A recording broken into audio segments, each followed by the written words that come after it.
Good evening, everyone. I'm so excited. Yes, it's my first lecture about Spiritism in English. And as you know, today we're going to be talking about the power of thought. And for us to start, I decided to look up the meaning of thought in the Merriam-Webster dictionary. And a thought is an idea or opinion produced by thinking or occurring suddenly in the mind. It's also described as the action or process of thinking. So if we look at the word process, we will see that it's a dynamic thing. It's not anything that is just happens and it comes from nowhere and it goes to nowhere. No, it's very dynamic and it affects us and everybody around us. So, thoughts are defined as mental radio waves radiated in all directions. They reveal our spiritual condition and attract people or spirits. When I say people, I mean incarnate spirits and discarnate spirits with similar inclinations and desires. To exemplify that idea, I'm going to give you an example of the book from Workers of the Life Eternal by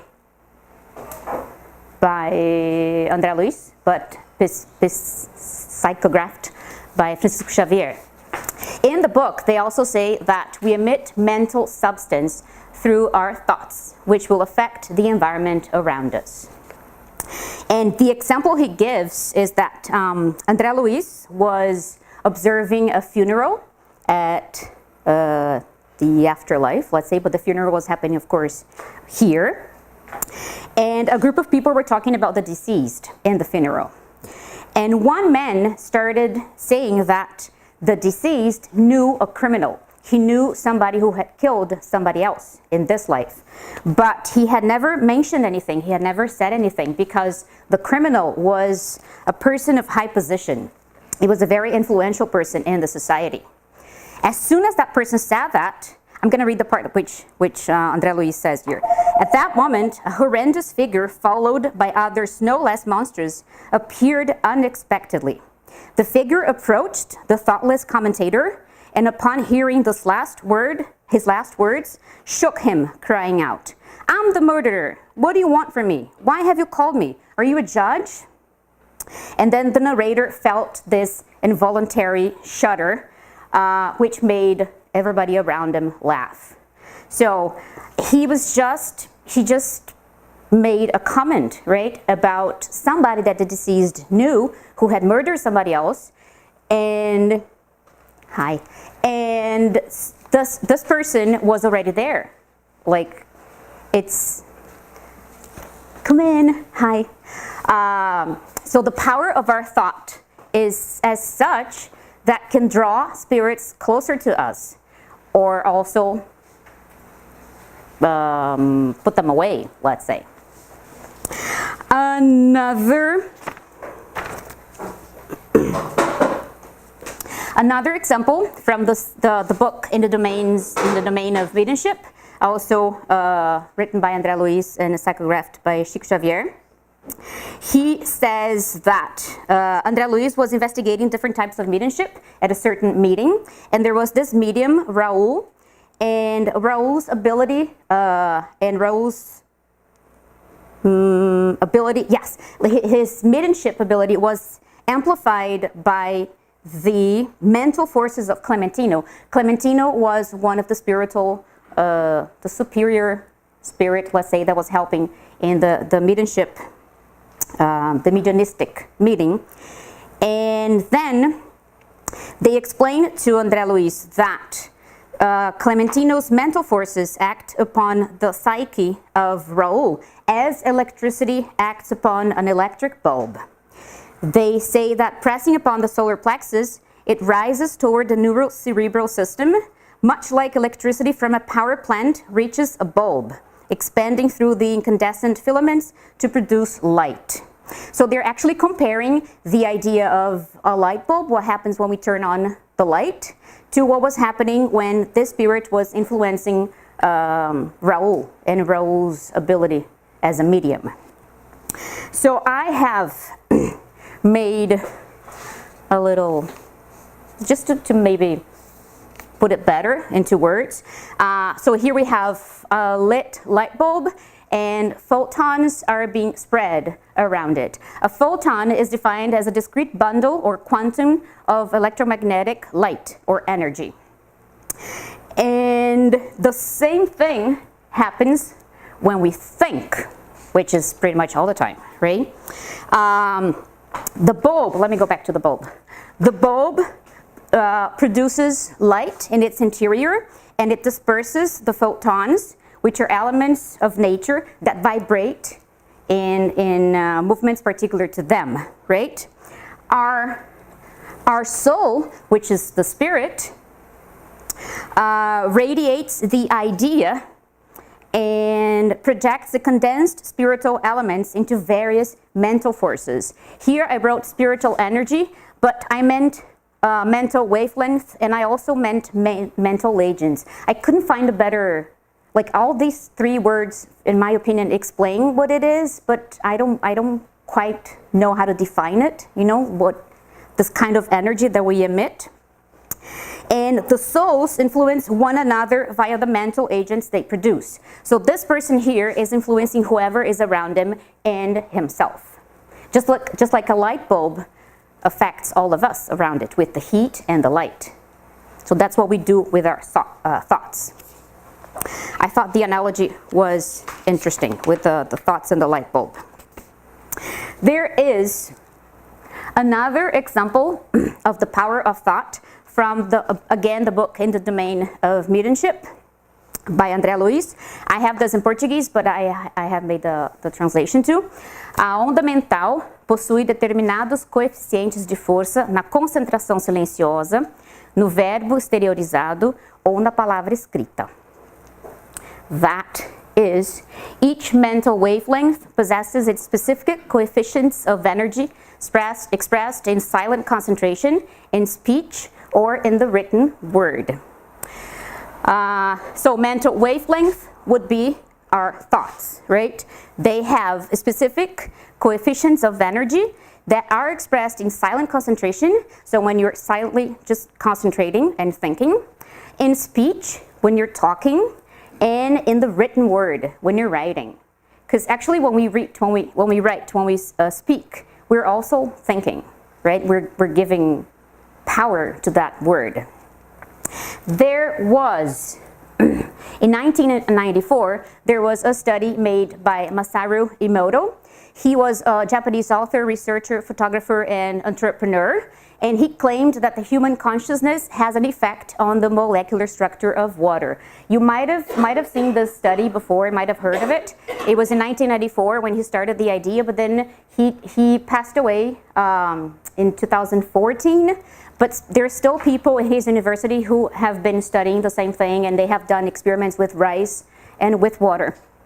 What this scientist started doing, he submitted samples of water to words, to written words, and also to spoken words, and then he froze the water and analyzed the crystals through the microscope. And the crystals were different.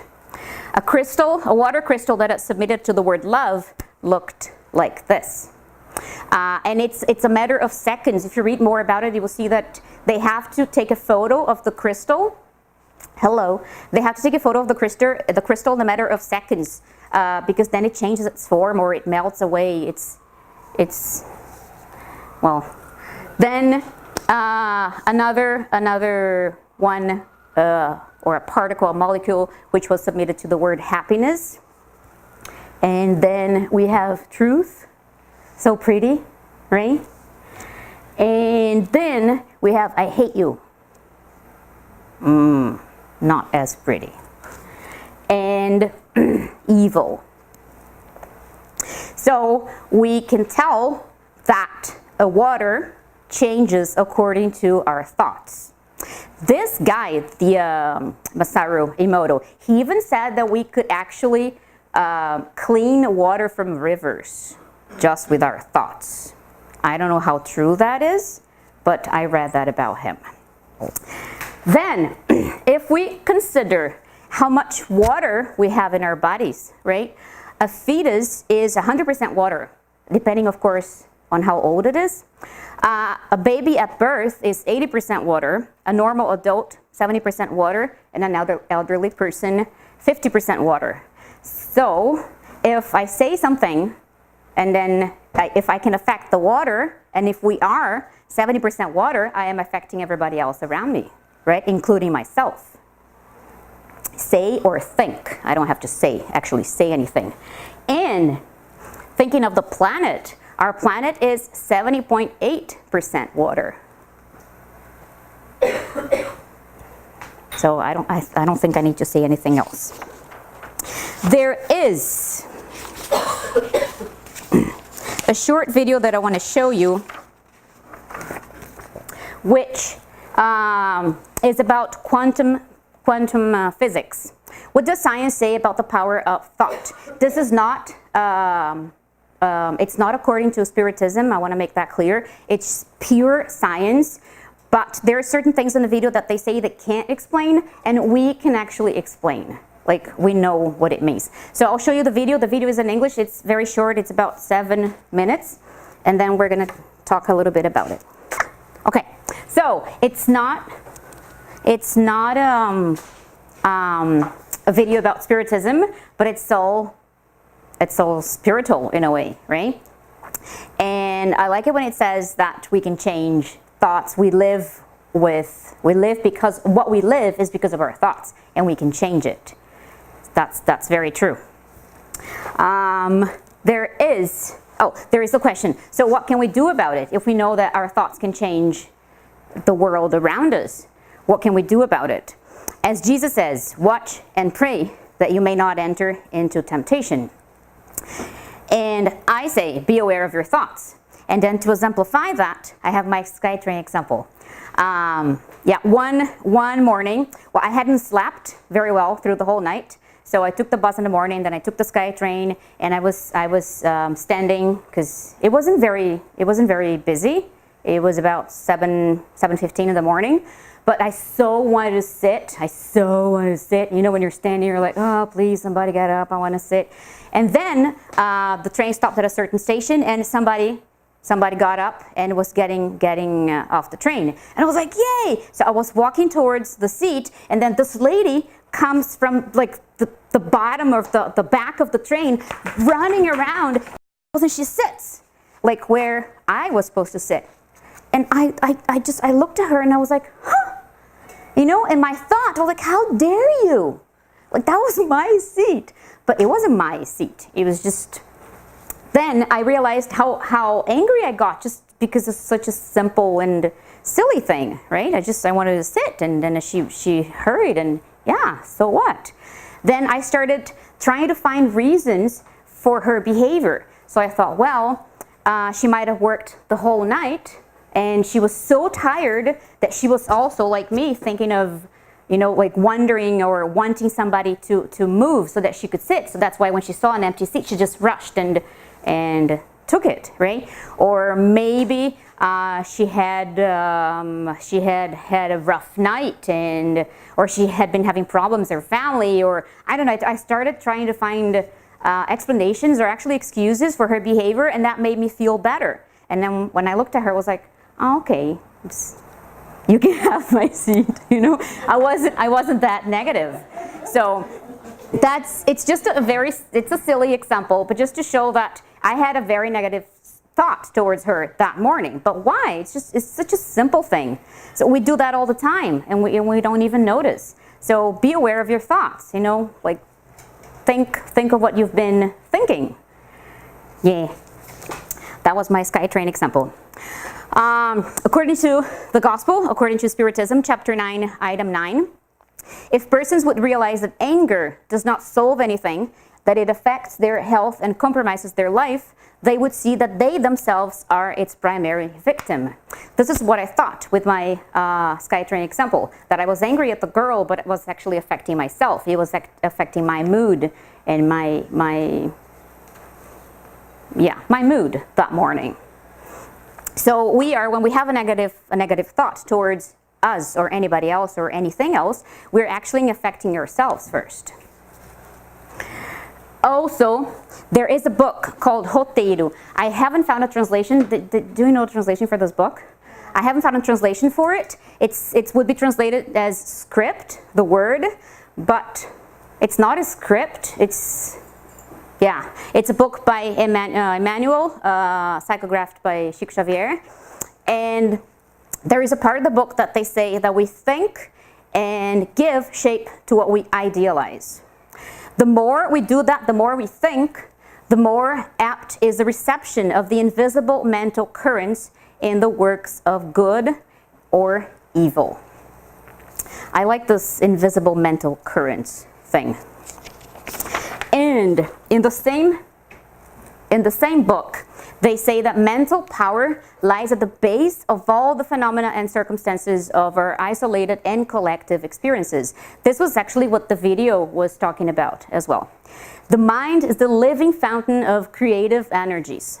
Incarnate and discarnate spirits produce multiple thoughts that combine with, repel, or neutralize each other. That's awesome. So if you only have positive thoughts, it's only positive people that will be around you and will want to be with you. And the opposite is also true, right? I like this living fountain of creative energies too, our mind. There is another very short video that I want to show you. The video is not actually a video, it's just an audio, but I put a picture behind it. And it's in Portuguese, but I wrote translations, subtitles in English. And it's the analysis of the book Roteiro, the same book, but this guy, José Antônio da Cruz, from the Rede Amigo Espírita, it's a radio station that you can listen to online. He has a lesson over the book. It's like the book has 42 chapters, I think, and each chapter is one lesson that you can listen to online, and all of you can do that. And he reads a part of the book, like a paragraph, and then he talks about it, and he explains what it is, and then he reads another one, and then he talks about it. And he does it so well that I will play part of, actually the beginning of chapter 25, when he starts explaining what Emmanuel says. He talks about the mental... It's not there. Well, anyway, I'll tell you later.